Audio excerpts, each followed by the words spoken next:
Muy buenas noches, iniciamos Opiniones, un privilegio compartir con ustedes y por supuesto siempre agradecida de Dios por esta valiosa oportunidad.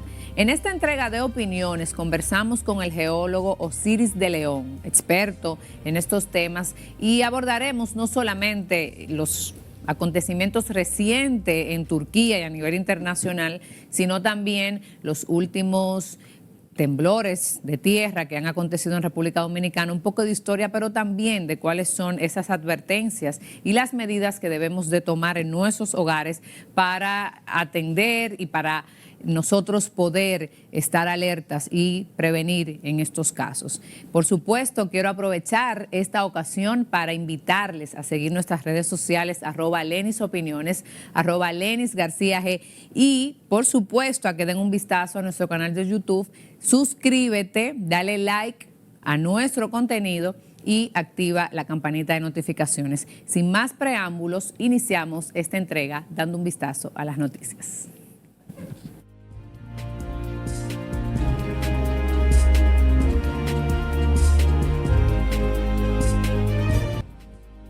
Bueno, tenemos con nosotros el placer de recibir a Osiris de León.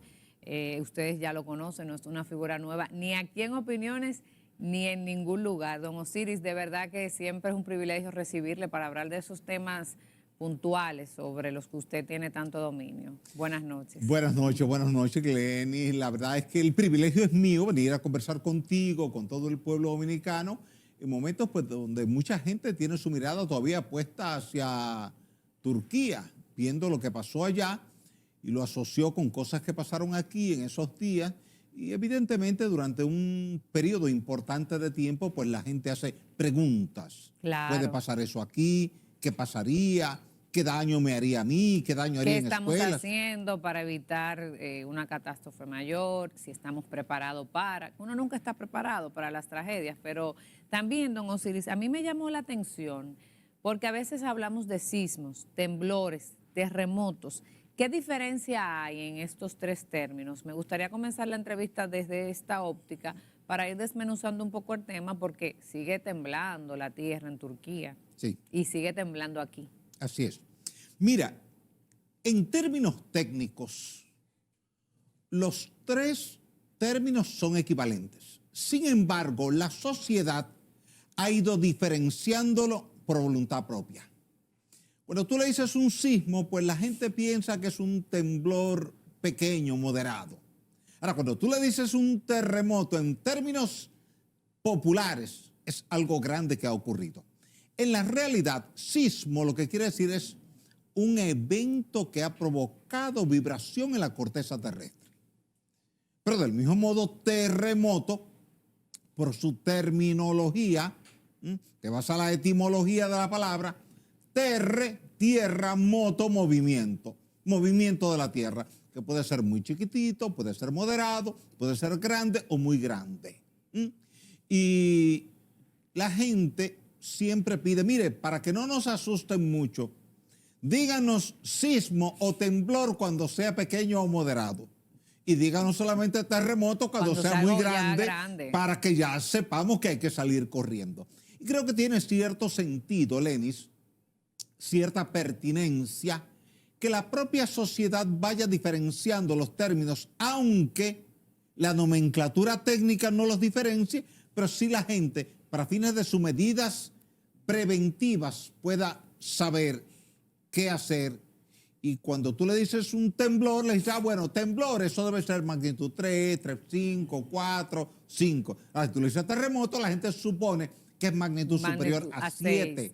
Entonces ya la gente ha ido adueñándose de esa terminología. Por ejemplo, y la asume. En el caso de Haití, digamos, el terremoto no llegó a 6, ni siquiera, y se asumió como un gran terremoto. Si te refieres al del 12 de enero del año 2010, sí, fue de magnitud 7.0, aunque en principio se había reportado con una magnitud preliminar de 7.1. Tú sabes que siempre, por lo menos en los últimos 10, 12 años, se ha adoptado como metodología para que tú puedas definir tu plan con tu familia, decirte rápidamente los primeros 3, 4, 5 minutos cuál fue la magnitud aproximada y cuál fue el epicentro aproximado, aunque posteriormente se refine el cálculo. ¿Qué ocurre? Para yo calcular el epicentro de un evento sísmico y la magnitud necesito varias estaciones en varios sitios distintos que me vayan dando la distancia epicentral a la estación y en función del tiempo en que llegaron las ondas, P y S. Entonces, cuando tengo tres datos, ya puedo hacer una triangulación. Pero esa triangulación puede tener un margen de error de 10, 15, 20, 25%. Cuando en lugar de 3 estaciones tengo 10 estaciones, refino más el cálculo, pero todavía no es preciso. ¿Y cuándo se precisa cuando ya yo tengo de manera certera? 40, 50, 60, 70, 80 estaciones, ya el dato es preciso. Pero ¿qué ocurre? Hasta que me llega la data de todas las estaciones pasa un tiempo y tú no tienes ese tiempo disponible como ciudadana para tomar una decisión. Porque, claro, por ejemplo, si tú vives en la costa, tú vives en el malecón de Santo Domingo, o vives en el malecón de Samaná, o en Las Terrenas, o en Puerto Plata, tú necesitas saber qué tan fuerte fue el evento, porque si te decimos que el evento fue de magnitud superior a 7, que tuvo el epicentro en el mar, y que, oye bien, es de poca profundidad, hay una altísima probabilidad de un tsunami. Entonces, tú no vas a estar peleando por si es una décima más o una décima menos. Si te dice que es de magnitud superior a 7, epicentro en el mar y poca profundidad, tú tienes que abandonar el malecón donde tú estés en esa región.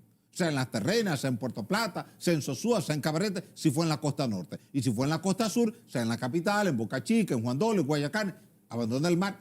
En lo que llega el dato preciso. Pero mientras tanto, esa información preliminar nos permite poner mucha gente a salvo en caso de un tsunami. Para esos casos, y qué oportuno que usted hace referencia a que estas, digamos, estas aplicaciones que se tienen en los dispositivos son una forma preventiva de aviso para tomar medidas. ¿Cuál de estas aplicaciones usted recomienda a las personas que nos ven para que las descarguen, cómo utilizarla? Y algo muy importante, don Osiris, es el hecho de que las recomendaciones en caso de estos eventos telúricos, hay gente que dice no, porque que no da tiempo. Ciertamente funcionan estas medidas preventivas que cada vez que tiembla la tierra recibimos a través de nuestros dispositivos. Okay, mira. ¿Y cuál es ese triángulo de la vida real? Antes se decía póngase debajo, ahora se le dice póngase al lado. Mira, tu teléfono que utiliza el sistema Android tiene un microacelerómetro. Así como el Centro Nacional de Sismología tiene grandes acelerómetros distribuidos en todo el territorio, y el Servicio Geológico de Estados Unidos tiene grandes acelerómetros en toda la región y en todo el mundo, tu teléfono tiene un microacelerómetro. Entonces tu teléfono está sobre tu mesita de noche o sobre tu escritorio, y cuando el terreno comienza a vibrar, la mesa va a vibrar o el escritorio va a vibrar. Todavía no es el momento de que tu casa se caiga ni que tu oficina se caiga, porque la primera onda que te llega, que es la más rápida, que es la onda P, se llama P por primaria, que es una onda longitudinal. Bueno, aquí lo podemos ver en pantalla. Exacto. Empuja tu casa, pero no te tumba la casa. Y es cuando tu sistema lo registra y te avisa. Te está diciendo, rápido, tembló la tierra, y detrás viene la onda secundaria, la onda de cizallamiento, la onda de cortante, que esa es la que tumba la casa. Rápido, ubícate en un lugar adecuado. ¿Cuál va a ser ese lugar, Lenny? Ese lugar va a ser aquel que te dé seguridad en función de 15, 20, 25 o 30 segundos que tú tengas disponibles, dependiendo de la distancia epicentral. Y de dónde te encuentres en ese momento. Claro. Si tú estás en el primer piso de tu oficina, de tu casa, de una iglesia, la recomendación es salir rápido a la calle, lejos de un poste de tendido eléctrico, lejos de un letrero, lejos de un edificio del cual se puedan desprender bloques y caer sobre ti. Eso ha ocurrido en muchas partes. ¿Dónde ponerse si está, Ahora, por ejemplo, en la calle? Si tú estás en la calle, siempre, si tú estás dentro de tu auto, acuéstate en tu auto con tu cabeza hacia el asiento del pasajero. Como vemos acá, claro, en estas imágenes. cubriéndote la cabeza con las manos. Si tú estás en una plaza comercial, que por casualidad llegaste a la plaza o vienes saliendo de la plaza y estás en el estacionamiento, ubícate siempre en medio de dos autos. Tírate en el piso. Si se cae la losa de techo, va a aplastar la parte superior de los autos, pero no la totalidad de los autos, y tú estás protegida. Si tú estás en tu habitación, porque es de noche, como en el caso de Turquía... No, y en el caso del temblor reciente en Dominicana, que vamos a hablar de eso. 7 y 11 de la mañana. Muchas personas estaban dormidas. Mucha gente estaba dormida. Y el de Puerto Plata del 2003, que fue 12:45 de la madrugada, mucha gente estaba dormida. Te tiras rápidamente al piso entre tu cama y el gavetero. Siempre recomendamos que tu cama y tu gavetero estén paralelos, que haya un pasillo entre tu cama y el gavetero. Cuestión de que si tú sientes una sacudida sísmica de noche, de madrugada, cuando estás durmiendo, o de día, estás descansando, te tiras al piso entre la cama y el gavetero. Si colapsa la losa de techo, que esto es lo que te puede lastimar, va a perder toda su energía al impactar sobre la cama y al impactar sobre el gavetero, pero no va a impactar sobre ti. ¿Cuál es la técnica? Que el impacto de la losa de techo nunca sea sobre ti, sino sobre un objeto alto, robusto, que logre disipar toda la energía que era potencial mientras estaba arriba. Al desprenderse se convirtió en energía cinética y es capaz de aplastar a un cuerpo humano y dañar los órganos internos. Por eso es que te dicen, colócate al lado de, nunca debajo de, porque si estás debajo de y se cae la losa de techo, te aplasta a ti con la cama. Si tú estás debajo de la cama, te aplasta. Si estás debajo de la mesa, te aplasta. Si estás debajo de un pupitre, te aplasta. No, al lado, para que cuando impacte sobre ese cuerpo, disipe la energía. Y si te toca, ya te toca con tan poca energía que no te hace daño, no te lastima. O te pudiera quizás lastimar de manera mínima, que no sea un daño mayor. ¿Qué pasa en estos casos? Eso le pregunto porque cuando tembló la tierra en Dominicana, me parece que fue a principios del primero de febrero. 7 y 11 de la mañana, al sur de Matanzas, Baní. Muchas personas en las torres, en los edificios, las personas que vivimos en apartamentos, bajaron, salieron corriendo. Esto es recomendable, o sea, tiembla la tierra, estoy en un sexto, un quinto, 10º piso. ¿Qué hago? ¿Debo quedarme ahí? ¿Debo bajar por las escaleras? Porque no se recomienda usar ascensores. ¿Qué hacer? Del tercer piso hacia arriba nunca te da tiempo a salir. Nunca. Si tú estás en el primer piso o en el segundo piso, te da tiempo a salir, siempre que tu casa no tenga 7 candados. Mucha gente en nuestros barrios, por un tema de seguridad, pone muchos candados. Y el problema es que yo te puedo entregar la llave a ti de cada candado y aún tú con la llave en la mano, el estrés, el miedo, el pánico que te provoca la sacudida sísmica no te permite abrirlo. Entonces, en ese caso es mejor no perder tiempo en eso, sino ubicarte en un lugar seguro. Ahora, si tu puerta es fácil de abrir desde dentro, lo mejor es que tú abras la puerta y salgas y te coloques en la calle, preferiblemente en la acera, en un área verde, donde tú mires alrededor y no veas nada que pueda colapsar e impactar sobre tu cuerpo. Siempre evitar que el letrero caiga sobre mí, que el poste telefónico o de tendido eléctrico caiga sobre mí. Entonces, lo mejor siempre es un área verde. Por eso, siempre se recomienda que en tu casa, en tu trabajo, en tu iglesia, siempre que tú vayas, tú mires el escenario como si estuviera ocurriendo un terremoto en ese momento, para que tu cerebro vaya registrando información y que el día que ocurra tú sepas cuál es el lugar seguro y se me pongo allí. Pero de un tercer piso no te da tiempo a bajar, de un quinto no te da tiempo a bajar. Sin embargo, hay una segunda parte, Lenis, y es la siguiente. Después que pasa la primera sacudida, que ya tú sientes que el terreno se calmó, el edificio ya no se está moviendo, debes salir. Porque ni tú, ni yo, ni nadie sabe si esa primera sacudida era una sacudida premonitora y detrás de esa sacudida viene una sacudida fuerte, como ha ocurrido en muchas partes del mundo. Aunque esas sacudidas, profesor, suelen ser muy rápidas, muy seguidas una de la otra. Depende de cómo se haya comportado la placa tectónica en ese caso particular. Porque recordemos, Lenis, que un terremoto es una rotura en la corteza terrestre. Como cuando tú eras niña y tú estabas en la escuela primaria y tú jugabas con la reglita que te daban y tú le hacías una fuerza que superaba el límite de resistencia, se rompía. El de atrás que no te había visto torcer la regla se reía cuando oía que la regla rompía porque el sonido cubría todo el espacio. Eso nos pasa con la corteza terrestre. Hay un empuje de una placa tectónica sobre otra placa tectónica, rompe la corteza y entonces sale el tren de onda. Pero nadie sabe si esa primera sacudida va a ser seguida 2, 3, 5, 10, 15 minutos después por otra sacudida sísmica. Ejemplo, nadie hubiera pensado que en Turquía ibas a tener un terremoto de magnitud 7.8 a las 4:15 de la mañana y que 9 horas más tarde ibas a tener un segundo terremoto, no réplica, porque fue una falla distinta, que tiene un mecanismo distinto. La primera falla es noreste-suroeste y la segunda es este-oeste. Entre las dos forman una especie de un 7. Quiere decir que son dos fallas distintas. Y ese segundo evento te tumbó cosas que no te tumbó el primero porque las encontró ya agrietadas. Y era de una magnitud de 7, sobre 7 sí. También, sobre 7 grados. Cuéntanos ahora esta situación en Turquía. Yo estuve leyendo y me resultó curioso que en el año 1939, en Turquía, aunque en otra ciudad, ocurrió un terremoto de la misma magnitud. Sí. Esto suele ser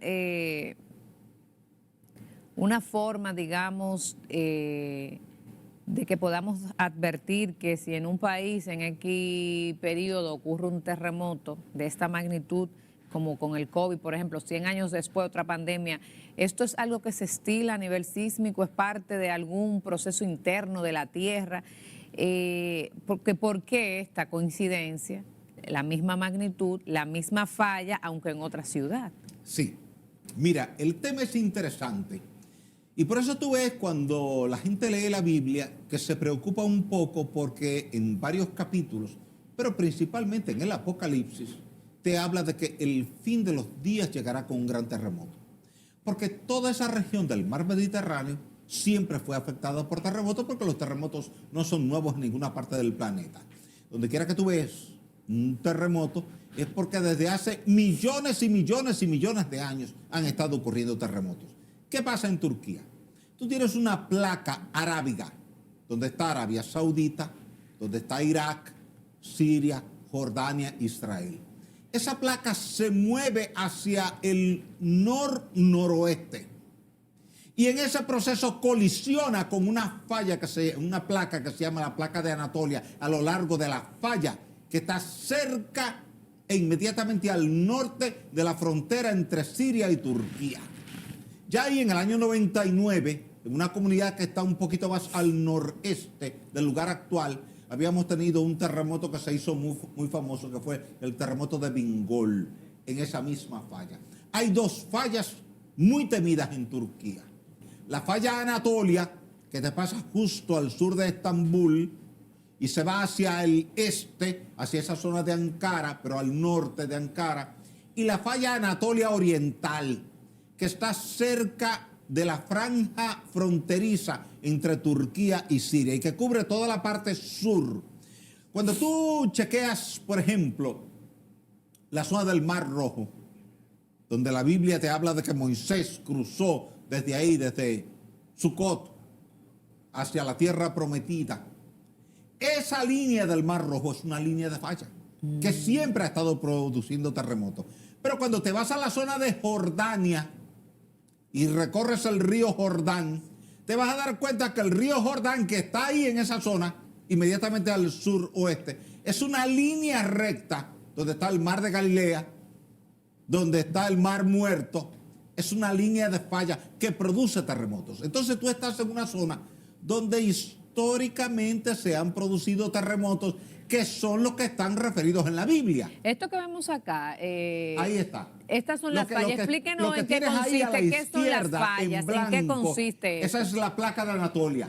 Y lo que tienes abajo, en color marrón, ahí está la placa arábiga.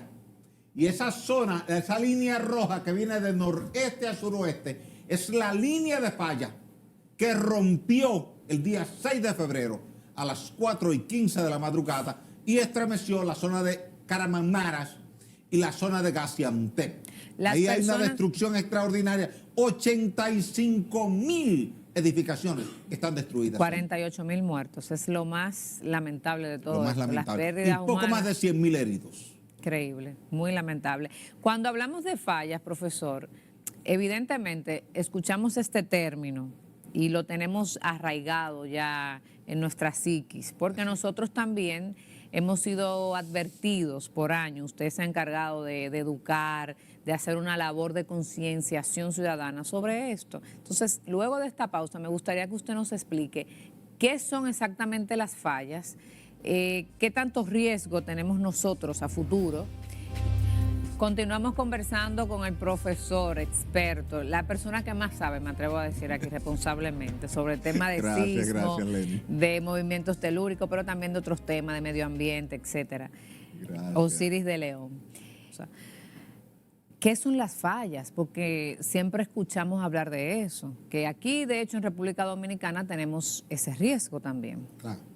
Mira, una falla es una rotura en la corteza terrestre. Imagínate que tú tienes un plato de una vajilla en tu casa, se te cayó, se rompió en varios pedazos, pero tú tomaste... Se cuarteó, como dicen los niños. Entonces, esas líneas donde tú pegas una pieza con la otra, que de lejos se ve que hay una rotura, es decir, aunque tú lo pegaste, anteriormente se usaba el cuté, ya no, pero anteriormente, yo te lo digo porque a mi mamá cuando le rompí un plato que ella quería mucho, ella buscaba cuté y hacía un trabajo artístico y lo pegaba, pero se veía de lejos que estaba pegado. ¿Ves? Tú puedes ponerle coquí, pero se ve de lejos que está pegado. Claro. Puedes ponerle una resina epóxica, pero se ve que está pegado. Así está la corteza terrestre. La corteza terrestre está rota por diferentes sitios y los geólogos ven en la distancia desde la fotografía aérea, desde la imagen de satélite, desde el mapa geológico o desde el mapa topográfico o desde el mapa geomorfológico, las roturas. Cuando tú tomes para este programa o cualquier otro programa una imagen de satélite de la isla o de la región o de Chile o de Los Ángeles, tú vas a ver unas líneas demasiado rectas. Dice, pero la naturaleza no define esas líneas tan rectas y tan extensas. Esos son fallas geológicas. Por ejemplo, la falla de San Andrés, tú la puedes ver desde tierra, caminando. La puedes ver desde un helicóptero. La puedes ver desde un dron. La puedes ver desde un avión. La puedes ver en un vuelo internacional cuando dices, oh, mira la falla de San Andrés. Porque es una sutura en la corteza terrestre tan amplia y tan extensa que desde el aire tú dices, eso que está ahí no es normal. Es como si alguien hubiese hecho un canal. ¿Y cómo se dan esas rupturas? ¿Cómo se dan? Mira, tú tienes un planeta Tierra que tiene un núcleo derretido. Esa es la de San Andrés, o sea, se ve así, sí, como si fuera... Esa rotura, eso es una falla, ¿ves?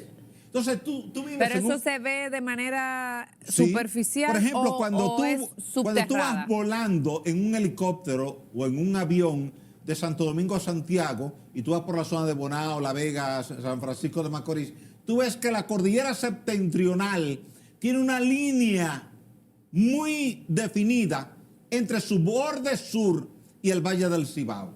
Y esa línea es una falla que llamamos falla septentrional. Cuando tú estás, por ejemplo, en el lago Enriquillo, tú ves los bordes, tú ves unas líneas que son rectas, son fallas geológicas. ¿Por qué se dan las fallas?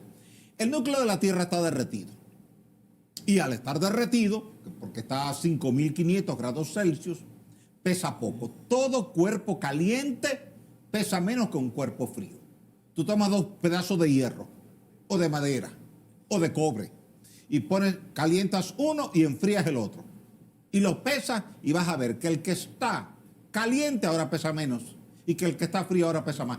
Por eso en tu oficina se pone el acondicionador de aire arriba y no abajo, como se ponía 20 y 30 años atrás. Claro. Porque el aire frío que está arriba pesa más y baja solo. Y el aire caliente que está abajo pesa menos y sube solo. Entonces tú tienes una corriente convectiva en tu centro de trabajo. Esa corriente convectiva se da a lo interno del planeta Tierra.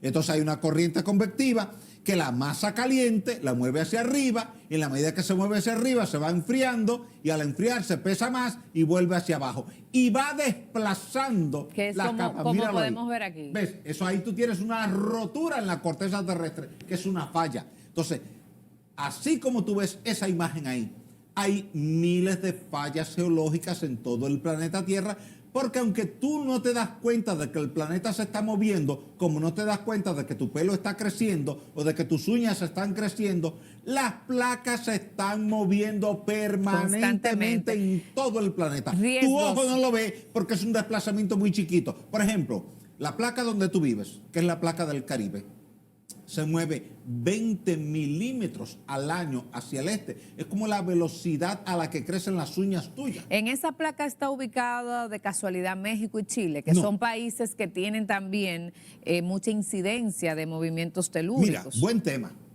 Chile pertenece a la placa de Sudamérica, al igual que Perú, al igual que Ecuador, al igual que Argentina.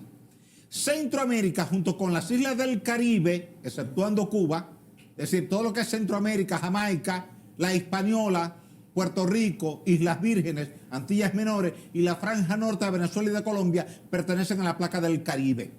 Y entonces ahora México, Estados Unidos, Canadá, Cuba y la mitad del Atlántico Norte pertenecen a la placa tectónica de Norteamérica. Quiere decir que tú vives en un continente donde hay tres placas importantes: la placa de Norteamérica, la placa de Centroamérica y el Caribe y la placa de Sudamérica. Pero ocurre que si tú no tuvieras la placa del Pacífico, que está al oeste de América, no tuvieras los empujes. Chile es empujada por una placa, la placa de Nazca, hacia adentro, y se desplaza 80 milímetros al año. Históricamente, el terremoto de mayor magnitud ocurrió en Chile, Así fue, 9.5 grados. así fue. En el 1960. Así es, mayo, la ciudad de Valdivia. Ese terremoto estremeció la región durante 10 minutos. Wow. El temblor duró 10 minutos, sin parar. Generó un tsunami que mató 200 personas en Japón. La ola viajó desde Chile hasta Japón, atravesando todo el Océano Pacífico con capacidad mortífera.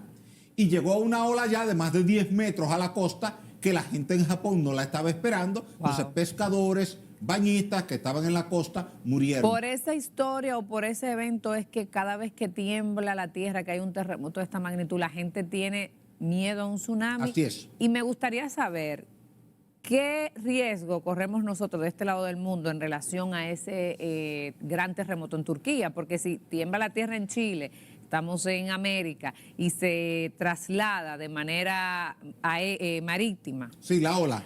al Japón. continente asiático, ¿qué quita o qué no quita que pueda suceder lo mismo con relación Turquía, América o los países nuestros?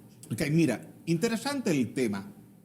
Japón, al igual que Chile, al igual que Centroamérica, al igual que la costa oeste de México, Estados Unidos y Canadá, están en el borde del Océano Pacífico.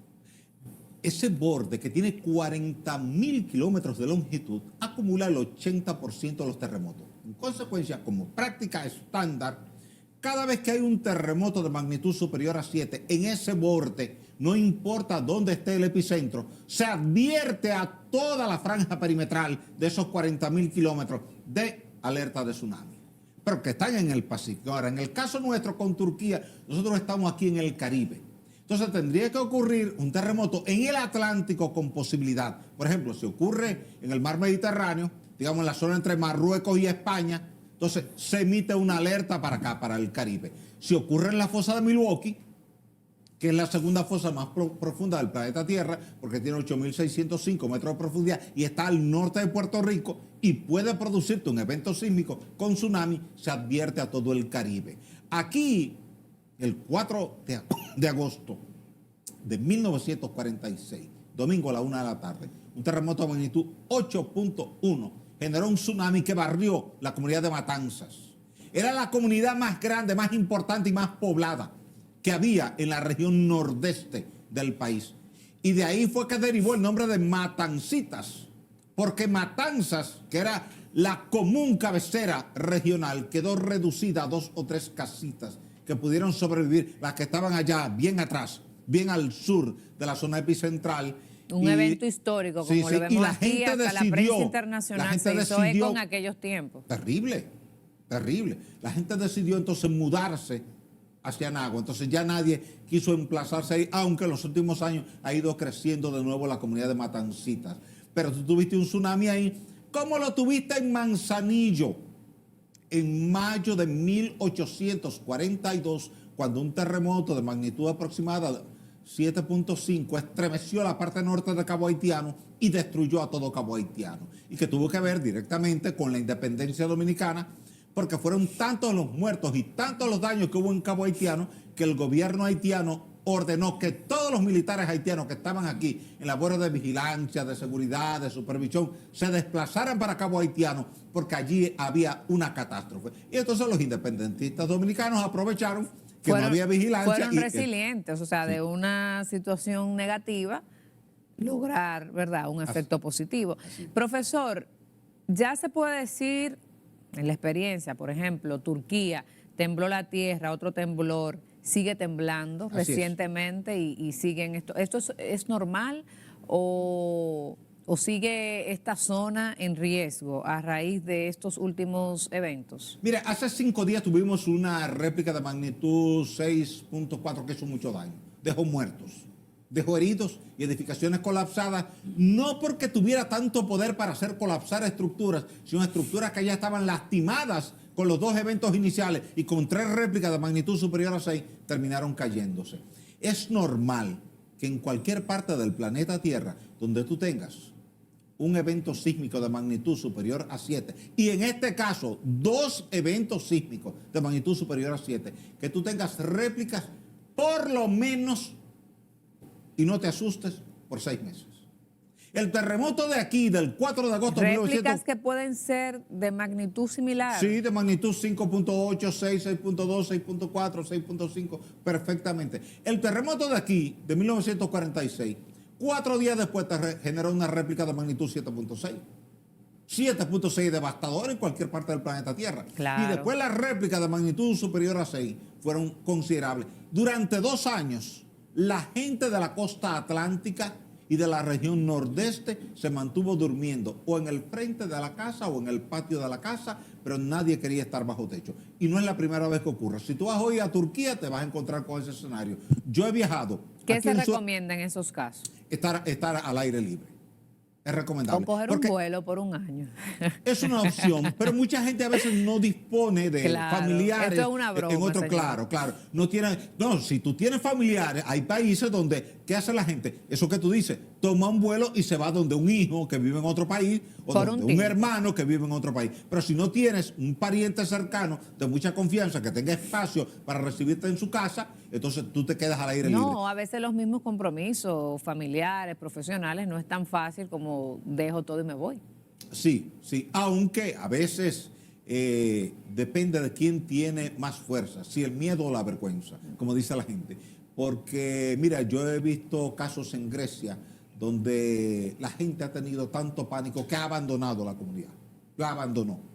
Porque la gente estaba en zozobra, temiendo lo peor en cualquier momento. Y como la gente a lo que más se aferra es a su vida, prefiere cuidar su vida, y si ve réplicas muy fuertes, muy continuamente, prefiere a veces desplazarse. Mira lo que ha planteado el presidente Recep Erdogan en Turquía hace un par de días.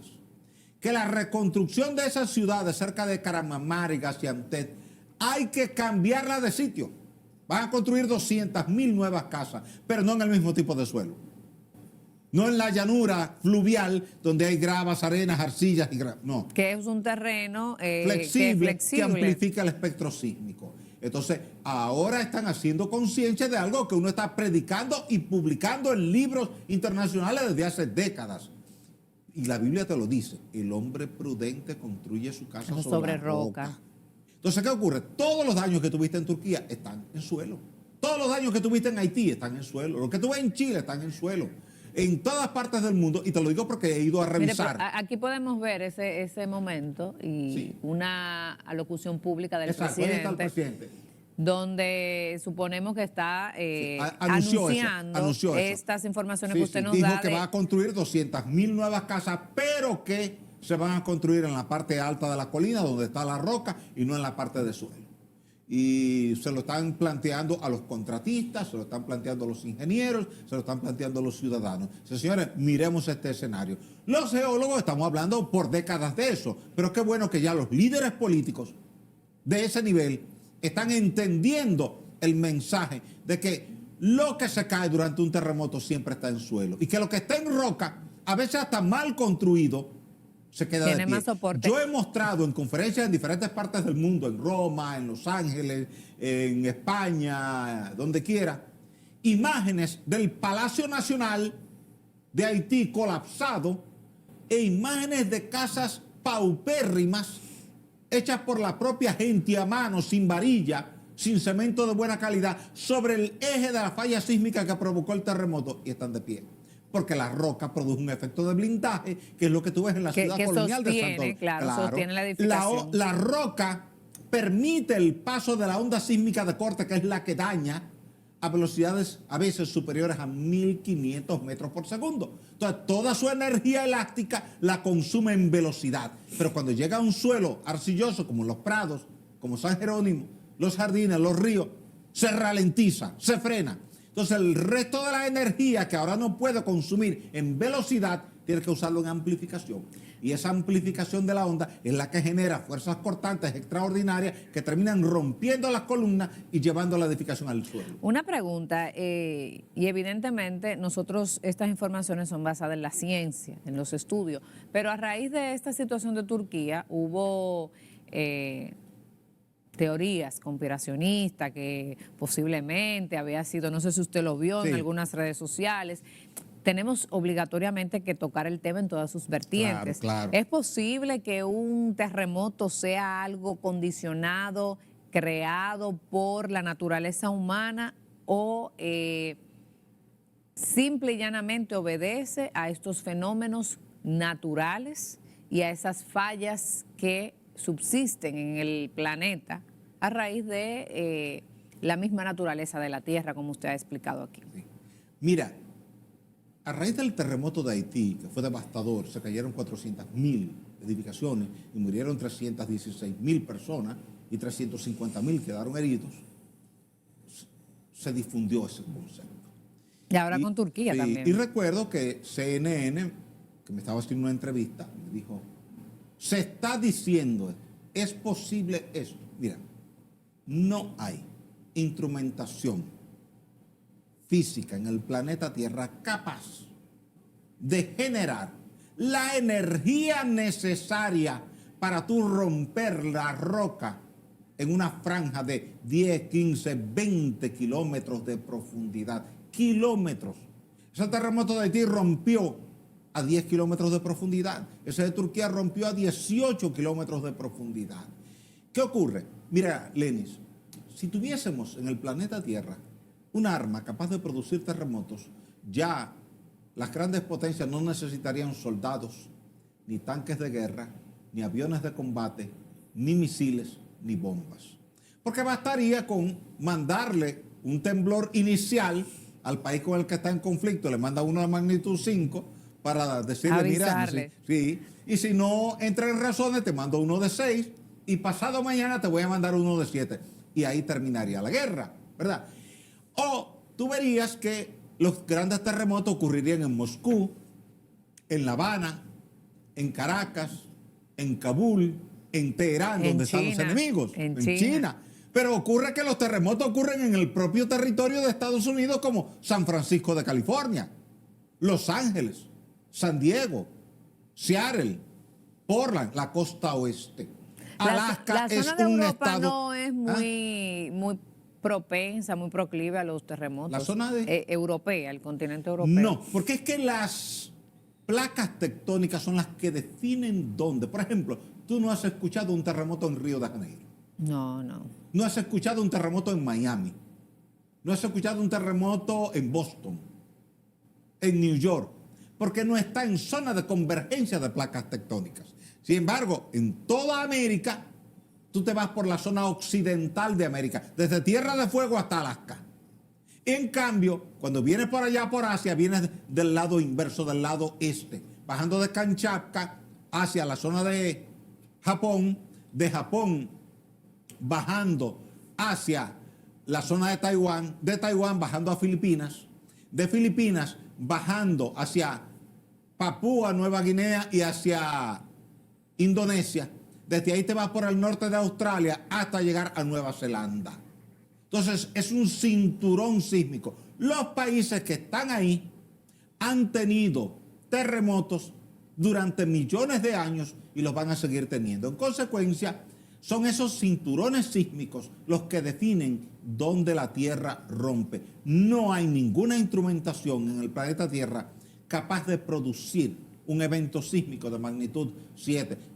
Si tú detonas una bomba, evidentemente vas a sentir una vibración. Pero esa vibración, no cuando tú la registras en el sismógrafo, te va a dar magnitud 2.2. Cuando pasa un camión cargado de cemento frente a tu apartamento, tú sientes un pequeño temblor. Pero es un temblor de magnitud 1, que a ti no te preocupa. No, ni afecta tampoco. Entonces, en definitiva, estas teorías que han surgido a raíz de lo de Turquía, de lo de Haití, que dicen que han sido eventos creados por la mano del hombre, ¿sí o no? Es un mito realmente para crear cierta incertidumbre, cierta duda en la población. Tú sabes que la ciencia ficción siempre ha llamado la atención de la población. Tú te vas a Hollywood y las películas más taquilleras históricamente han sido las de ciencia ficción, porque claro, la gente siempre quiere ir más allá de lo que es su cotidianidad. Dime de algo que yo no conozco y que pueda ser una amenaza para mí, y la gente le da crédito. O que genere expectativas. Claro. Mira, continuamos conversando con Osiris de León y quiero aprovechar para reiterarles la invitación a seguir nuestras redes sociales, @LenisOpiniones, @LenisGarcía G, y por supuesto a que visiten nuestro canal de YouTube, se suscriban, le den like a nuestro contenido y que activen la campanita de notificaciones. Usted mencionaba el tema de la roca, la importancia del suelo, las construcciones en lugares apropiados, pero también hablaba de los tipos de construcción. Por ejemplo, ese terremoto de Haití, catastrófico, quizá en otro lugar, por el tipo de edificación, los niveles de pobreza, hubiese sido diferente. Las edificaciones en República Dominicana, desde su experiencia, hemos avanzado, se están tomando las medidas.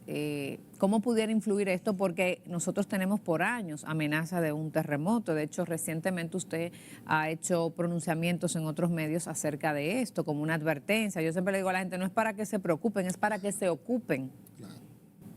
Mira, para llegar al presente podemos comenzar con el pasado colonial.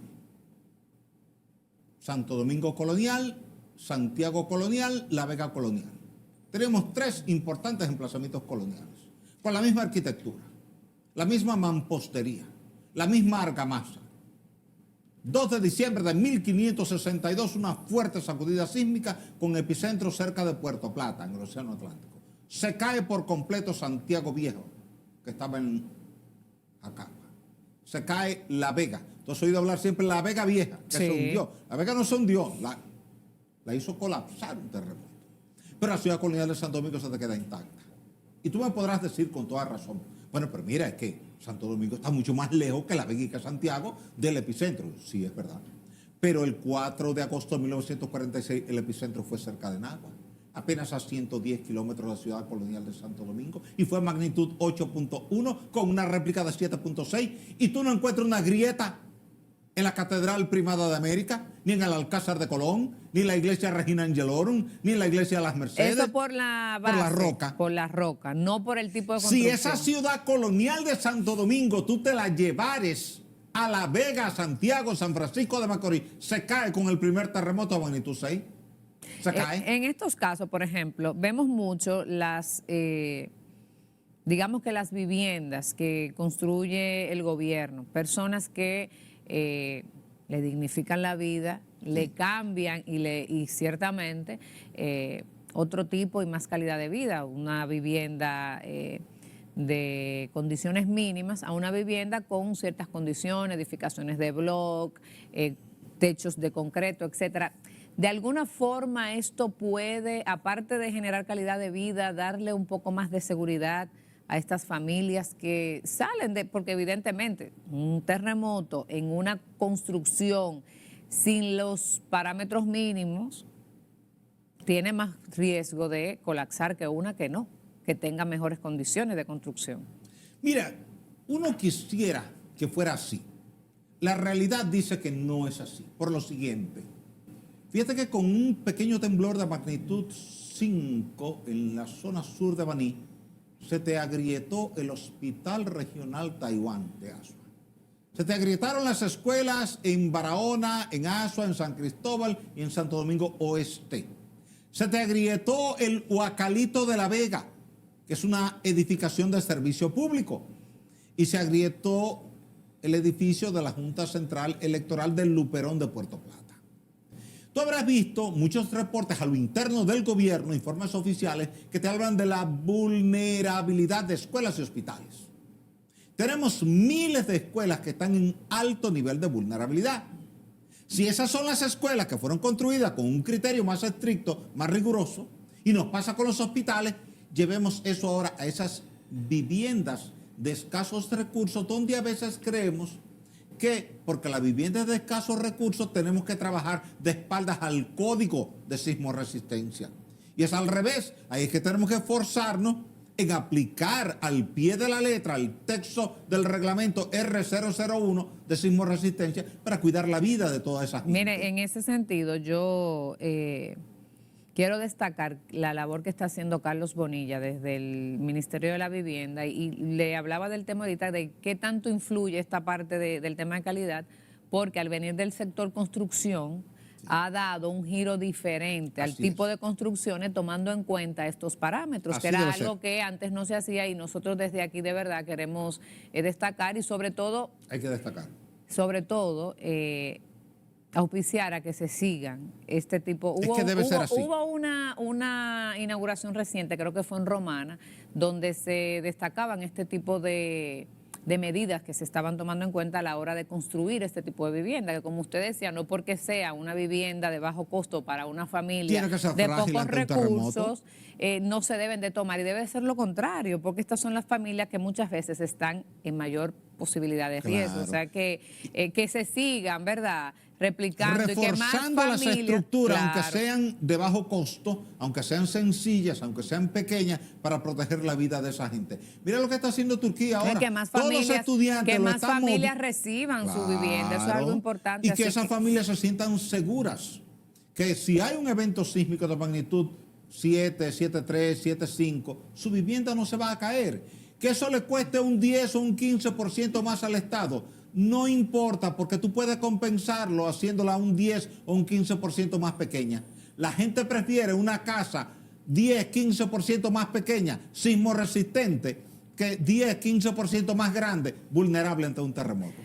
El tiempo se nos agota y no quiero concluir sin la recomendación que hablábamos fuera de cámara sobre el uso del pito, qué tan importante es y qué tanto puede ayudarnos a salvar nuestras vidas ante un terremoto o una situación catastrófica. El pito es fundamental y todo el mundo debe andar con un pito en su llavero. ¿Dónde lo venden? En cualquier tienda, y es barato. Son especiales para sismos. Es de aluminio, te dura con el tiempo para que no se te deteriore. Los plásticos se rompen, pero este es de aluminio y te dura prácticamente para toda la vida. ¿Cuál es la ventaja? Que si tú quedas atrapada en un edificio y tienes un bloque encima y no te deja respirar bien, con un ligerito soplido te pueden escuchar a medio kilómetro de distancia, porque lo viste ahora en Turquía, todas las brigadas de rescatistas andan con un perro, y el perro tiene un oído muy fino, muy agudo, y él es capaz de escuchar ese pitito a medio kilómetro de distancia, e inmediatamente, como él está entrenado para eso, desde que él oye ese pito, sale corriendo para allá, y los socorristas lo siguen. Quiere decir que la mejor solución para nuestros niños, nuestros adolescentes, nuestros jóvenes, nuestros adultos, todo es tener siempre en el llavero un pitito. Este pitito de aluminio, eso cuesta un par de dólares nada más. Muy bien, don Osiris, muchísimas gracias. Siempre Lenny. es un privilegio conversar con usted sobre estos temas de tanto interés, pero que también es importante que nos mantengamos alerta porque vivimos en un país, ¿verdad?, que está en una zona de alto riesgo con relación a los sismos. Muchísimas gracias. Gracias a ustedes por estar con nosotros cada domingo. Recuerden que aquí la opinión es de todos.